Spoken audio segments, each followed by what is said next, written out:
Welcome back to the Whitmercast, a podcast by the John Whitmer Historical Association. We bring you essays, interviews, panel discussions, and broadcasts related to Mormon history and restoration studies. My name is Jason Smith, and today we have an interview I conducted with Joseph Johnstun about Nauvoo, the death and tomb of Joseph Smith, as well as his thoughts about the recent purchase of historic properties in Kirtland and Nauvoo by the Church of Jesus Christ of Latter-day Saints. If you'd like to join JWHA or visit our entire backlog of episodes and journals, go to www.jwha.info. With that out of the way, let's get started. Okay, Joseph, you want to tell us a little about yourself? My name is Joseph Johnstun. I've been a historian living in the Nauvoo area for, boy, uh, let's see, I guess this is 25 years now. Wow, hadn't thought about that. And I have been working on anything and everything related to the murder of Joseph and Hiram Smith. And that gets pretty tangential at times since 1992. So just over 30 years. What led you to Nauvoo? Well, I came out for the 150th anniversary of the martyrdom and just absolutely fell in love with the area. And I kind of made a deal with God that when I graduated college, that I would move on out to Nauvoo. And it took me quite a long time to actually graduate college, too busy doing history to learn it. And when I finally was just about graduated, that's when Gordon B. Hinckley announced the reconstruction of the Nauvoo Temple. And so I said, okay, well, I guess I'm moving now. Mormon history is really in your blood, it seems. I was reading a little bit about how you met your wife in the reenactment business. You want Yes, to say a little something about that? yes, it is definitely in my blood. I was serving my LDS mission in Texas back in 1990 through 92. And one Christmas, my parents mailed to me a copy of my great great grandfather's reminiscence. And it was really neat, and I really shared a bonding period with him. He spoke a lot about his mission from Nauvoo to Indiana in his reminiscence. And it was really kind of cool because the same anti Mormon stuff that he was getting almost 150 years before, I was getting in Texas. And so I used some of his replies in my replies, and they worked just as well at shutting down ministers. And it turned out that when Nauvoo was evacuated in 1846, he enlisted in the Mormon battalion, got sick along the way, spent the winter in Pueblo, Colorado, the winter of 1846-47, then kind of played tag with Brigham Young's company going on into the Salt Lake Valley. Actually got into the Salt Lake Valley 4 days after Brigham Young did. So I decided when the anniversaries were coming around, I was going to take my great great grandfather's part and represent him so that people could remember his name. So found out that there was a wagon train leaving Nauvoo in 96. And I said, you know what? That's totally awesome. I've already started to grow my hair out. I'm going to go on that. So I took a month off in June of 96 and walked across Iowa. Then we got together with, well, that wagon train got bigger and better for the next year. It joined with a couple of other wagon trains in putting together a grand sesquicentennial wagon train going from Omaha to Salt Lake. And the secretary who was organizing everything was running into trouble getting everybody's questions answered, and so she would occasionally have people call me to answer some questions.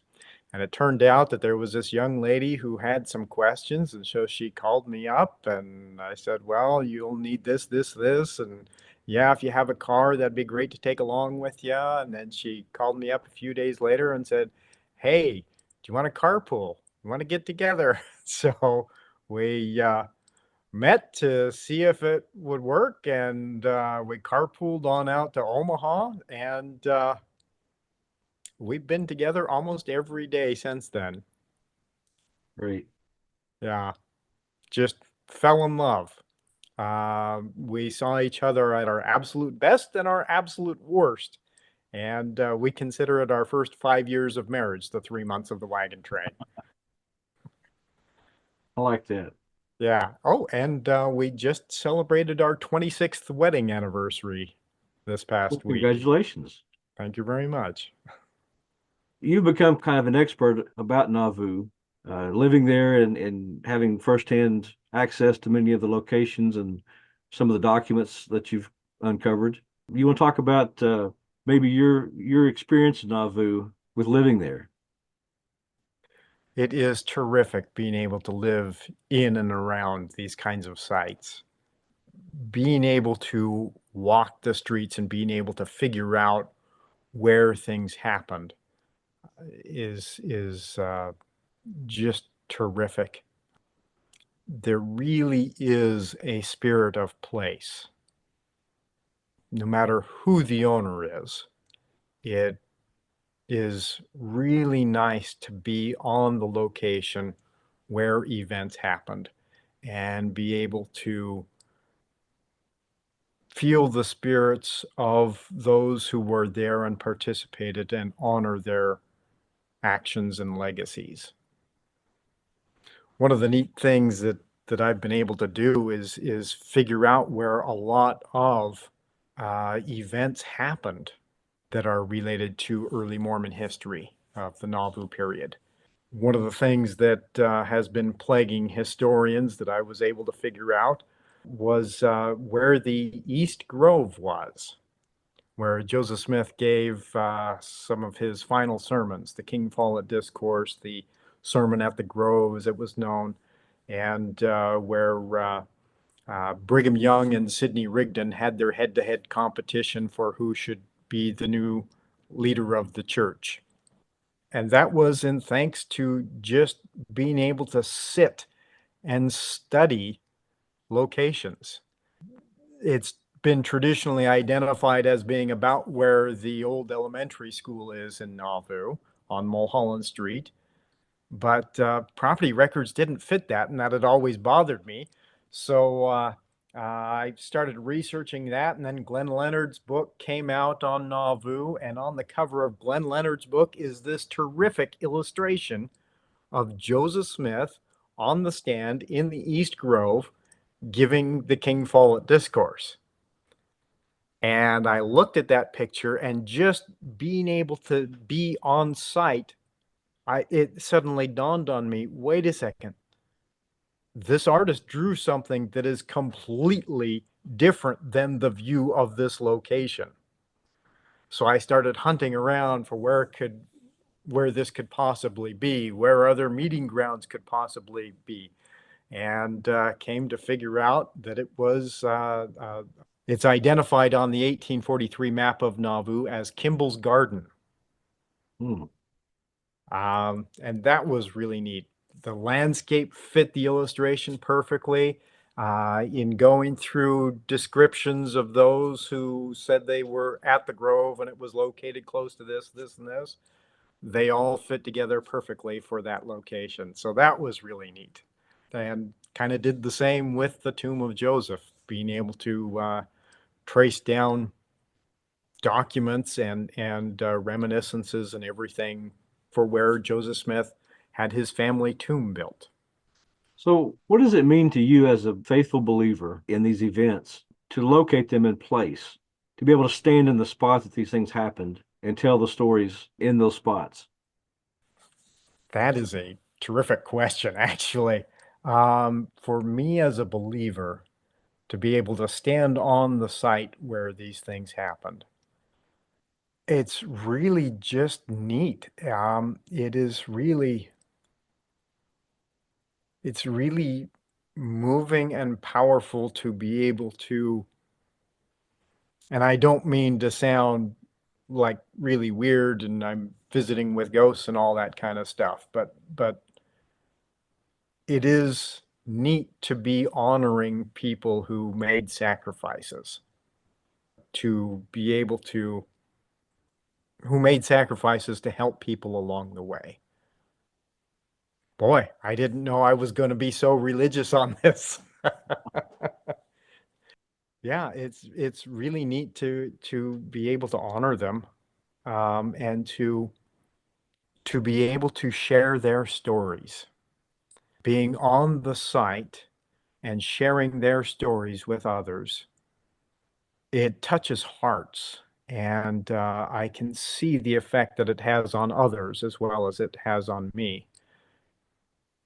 Boy, let me think about that one for a minute, because that's a really good question.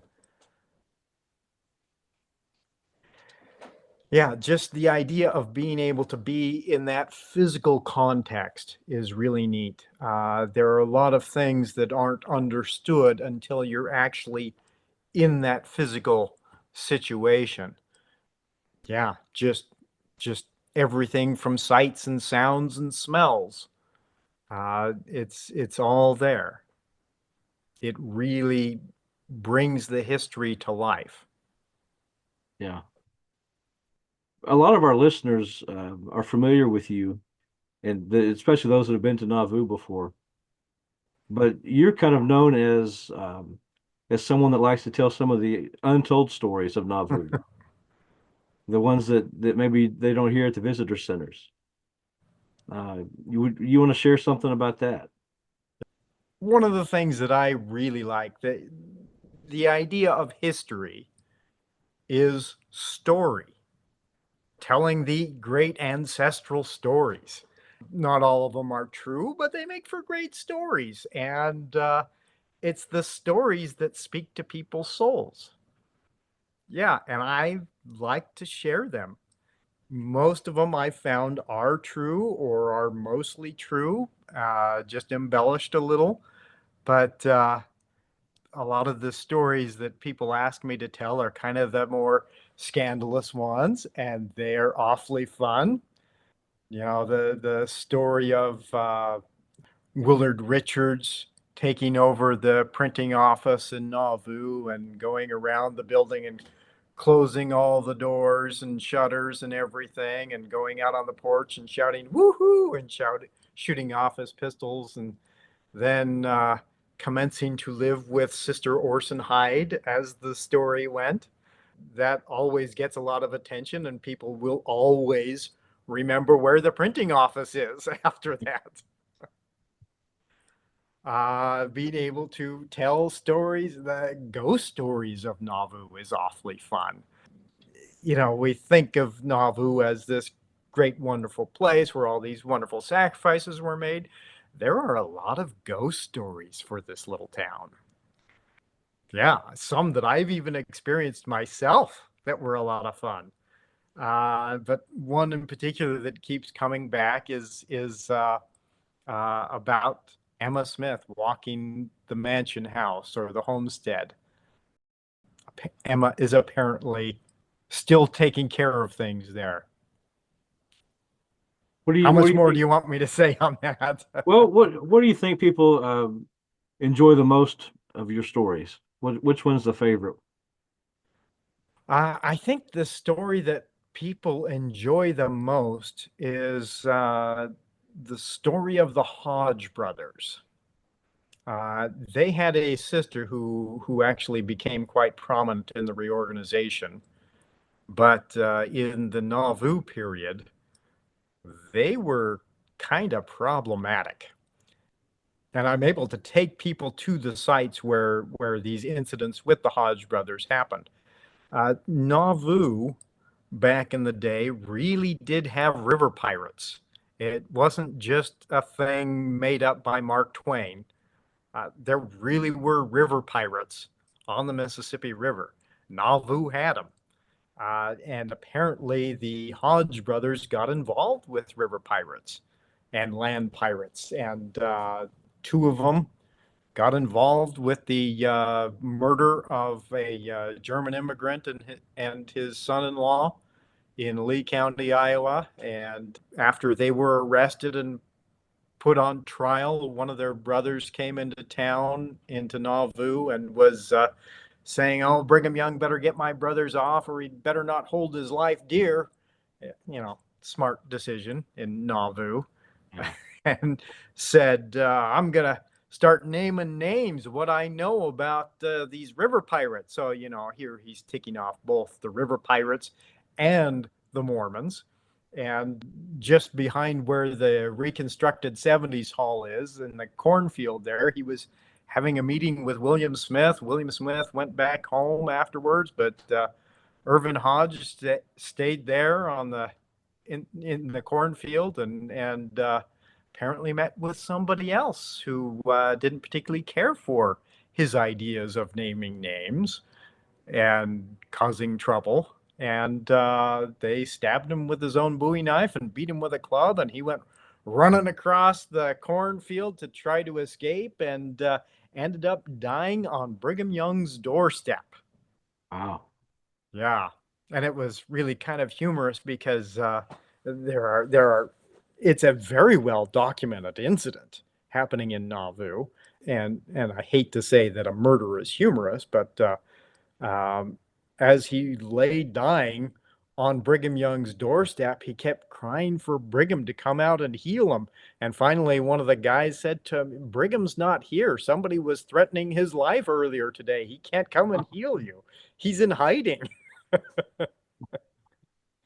You've also been involved in tourism in Nauvoo. I read that you've been the director of the tourism bureau and been on some tourism boards there. What to you is the most significant thing about the Nauvoo experience for visitors?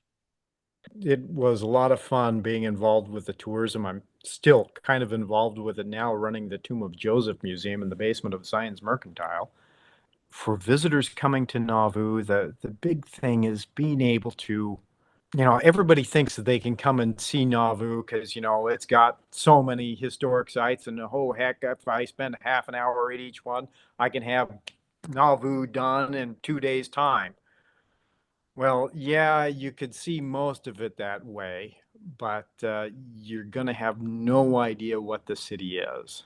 You're not going to have any kind of a feel for it. And I found that people have a much better time and really understand the past city and the current city much more if they'll plan on about a week in Nauvoo. Then they can take their time and see the sights as they need to and just really get a feel for the place. The recent news that's come out. I want to ask you about that, about the sale of properties, including some of the Nauvoo properties from Community of Christ to the Church of Jesus Christ of Latter-day Saints. How do you see that as changing the narrative of the history of Nauvoo, if it does? I think it greatly changes the narrative of Nauvoo. There has traditionally been this rivalry with historic sites of Restoration Movement churches. In Nauvoo, we had the rivalry between the Reorganized Church, Community of Christ, with the Church of Jesus Christ of Latter-day Saints during the years of Lachlan Mackay, when he's been director of the Joseph Smith Historic Site in Nauvoo. That greatly changed just because of the man he is. The rivalry ceased and it became a friendship. And there was a lot of cooperation that's occurred in the past. Boy, that's been nearly 20 years, I think, that Locke has been there. The tour guides for the Joseph Smith Historic Site properties, Community of Christ properties, have been more interested in telling the historical story traditionally. They do tell, or they have told religious stories too, but it's the history that and the sacrifice, particularly of the Smith family in preserving the properties that they've been able to share. I mentioned to somebody the tapestry of history that gets woven.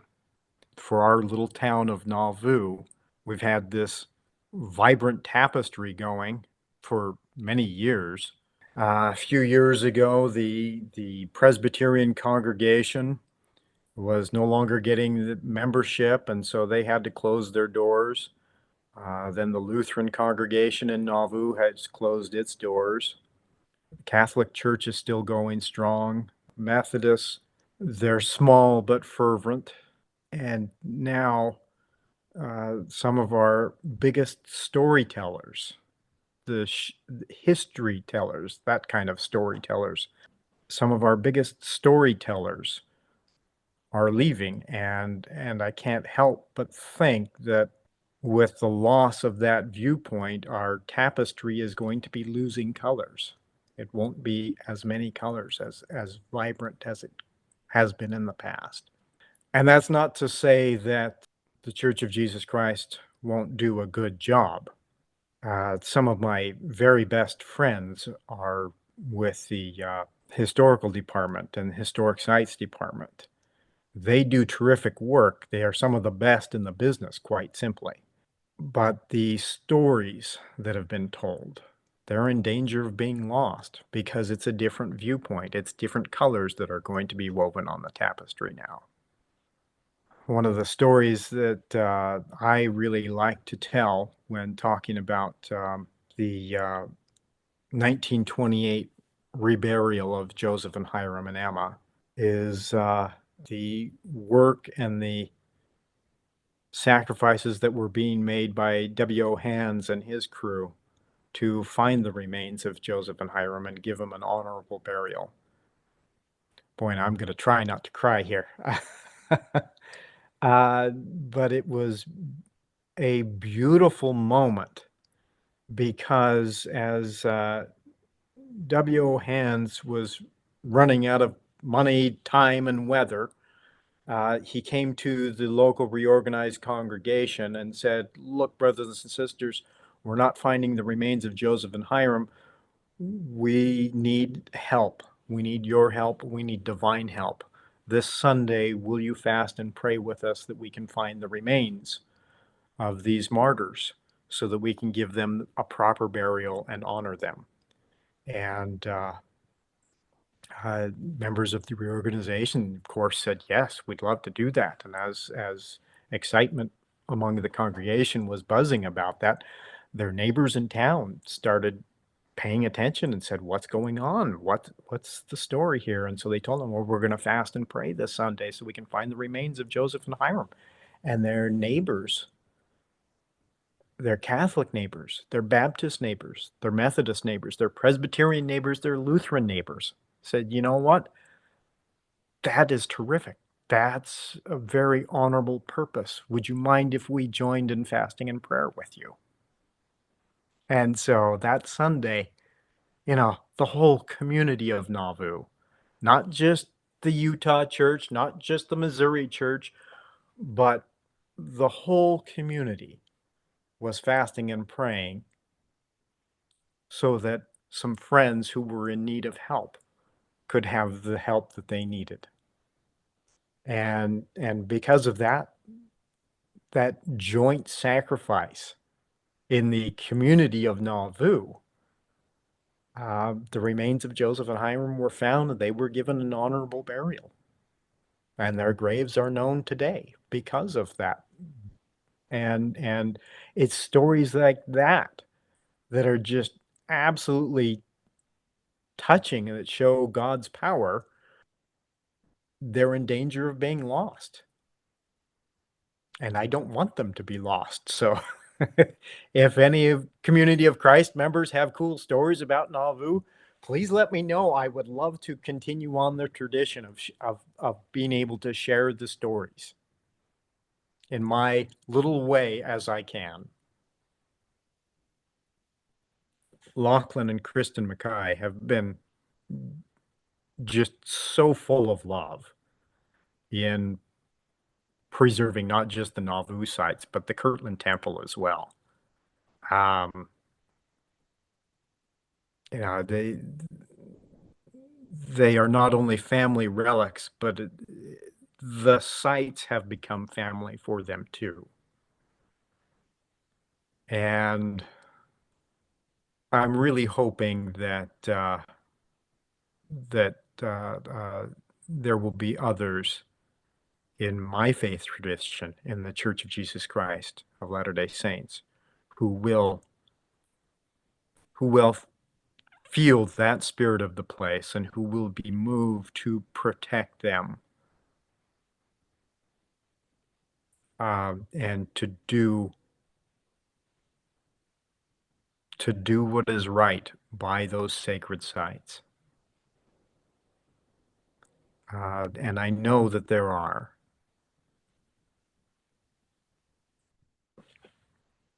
This whole experience from this last week has been tough on all of us.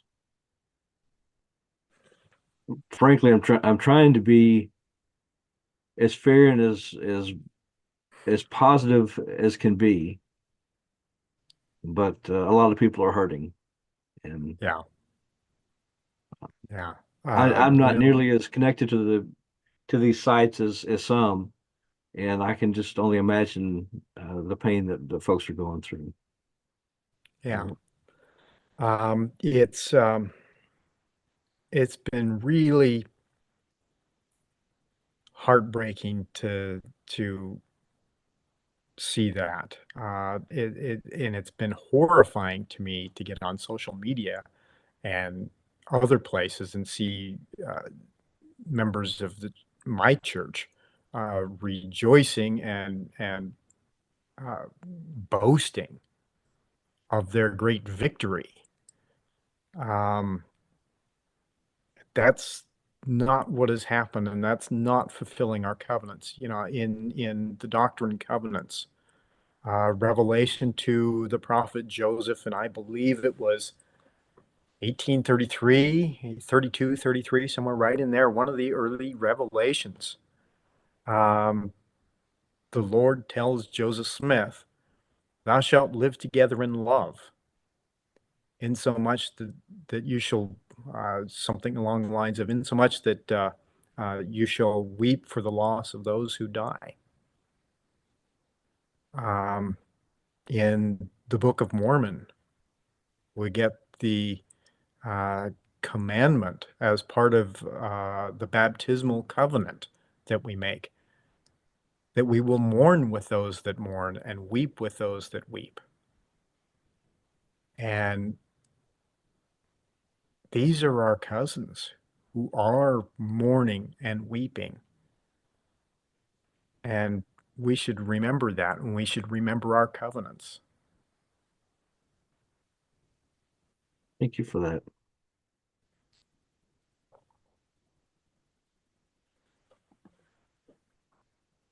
I'm gonna try not to cry too. Yeah. Um, do you want to tell us more about your continuing work with the Tomb of Joseph Museum and some things that you're doing now? Yeah. Let's see. In 2020, uh, Brian and Christy Christensen, then living in St. George, Utah, heard that the Zion's Mercantile in Nauvoo, kitty corner from the Nauvoo Temple, was up for sale. And they had just recently sold their business and were looking for a new business. And they had had a wonderful family experience in Nauvoo in 2010. And they saw this, Christy saw this, and she said, you know what? If that's that place that's kitty corner to the temple, we're buying it. So they bought it. And uh, just as they were signing papers for purchasing the property is when COVID hit. And so it shut everything down. They had heard rumors of an underground tunnel or vault or something out in front of the Mercantile that was found in 2006. And there were rumors that it could be the tomb that Joseph Smith had built for his family. And so they said, you know what? Since there are no tourists in Nauvoo, let's Indiana Jones this thing and dig it up. So they opened it up in 2020 and were just amazed at this cool vault that's there. They called me up as somebody who had written about the tomb and was very knowledgeable about it, and they made a documentary film and just on and on and on. In 2021, they ended up expanding the documentary film and expanding the digging up the entirety of the front yard of the Mercantile building and turned it into a museum. And they asked me, I'm just eternally grateful. They asked me to organize and run this museum in the basement of the Mercantile for 'em. So that's where I am most days of the year. And just incredibly generous of the Christiansons. They said that I could continue to not only run the museum, but continue to do historical research and writing uh, whenever I whenever I could. So it's awesome. It's nice to actually be doing history and having somebody pay you for it. Yeah, that's the dream. Yes, for sure. So what are you working on now? What projects you researching? Well, still working on a grand documentary history of the murder of Joseph and Hiram Smith.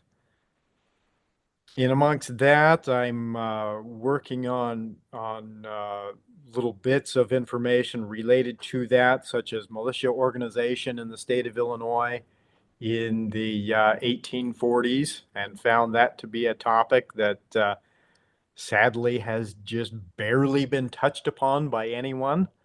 So I'm having to do a whole lot of on the ground research coming through different archives to try and piece together what the organization of the state militia looked like. I'm also working on compiling information about the destruction of the original Nauvoo temple. Um, Found that to be something that has been greatly underlooked. Oh, and also, oh, this is another biggie, working on the Battle of Nauvoo. The 180th anniversary of that is coming up pretty soon, and I'm trying to have a lot of information put together on that. What I'm spending the most amount of time on, though, I think, is the trial of the men accused of the murder of Joseph Smith and the second trial for the murder of Hiram Smith. Spending lots of time and energy on that. And thankfully, my assistant director at the museum, Rachel Clayton, is just a terrific historian, and she's been able to help me organize and edit things too. So that's been a great help and a lot of fun. I like to ask people, what's one of your favorite discoveries or most surprising discoveries? I know that you have several of those, but uh, if you had to pick one. Well, I think my discovery that most people are shocked by is that after Joseph Smith was shot, there was a guy that came up and bayoneted him, pinned his body to the well, and twisted the bayonet off and left him stuck there to the well. Um, yeah, that one most people are shocked by. I was very shocked by that one. It's not usually something that is ever talked about, but I've now got better than a dozen contemporary sources that speak of it. One of the really cool things that I've been able to discover is just the culture of the period. Um, and with that, we're constantly surrounded by music nowadays. We've got our iPhones and Android devices with us all the time. We've got our car radios and Sirius XM and everything ready to play music for us at any given moment. Any song that we can think of, we can find it and have it on demand with a recording. In the 19th century, people didn't have those, of course, but they still loved music, and music was everywhere. Music was absolutely everywhere. In relation to the martyrdom itself, the murder of Joseph and Hiram Smith, we all know there's one song related to the murder of Joseph and Hiram, and that's A Poor Wayfaring Man of Grief. Well, that's not the only song. I've found 18 songs that were sung or played immediately around the murder of Joseph and Hiram. Um, you know, Music that was being played by the militia as they practiced marching around the courthouse while Joseph and Hiram were incarcerated. Music that was played by the Nauvoo Legion Band as the bodies were brought back into Nauvoo. The wonderful hymn that David Hiram wrote about the unknown grave. Uh, the culture of the time is just fabulous. And the more things change, the more things stay the same. It's really true. People love music and always have. It's great. Is there anything that you wished that I had asked you or that you were wanting to share? Something I should have asked. Oh, I guess maybe about the Tomb of Joseph Museum. Okay. So tell me more about the Tomb of Joseph Museum. Okay, the Tomb of Joseph Museum got the excavation, and we've also got the basement of the Zion's Mercantile building that we've turned into a museum. And we're able to tell this terrific story about Joseph Smith's desire to be interred with his family. Um, William Weeks, the architect for the temple, did up designs for the tomb as well. And we're able to tell that story. And we're able to tell the story of Joseph's. Uh, uh, some of his last words in Nauvoo were about completing the tomb. But because of the price that was on his head and Hiram's head, they were never actually interred in it.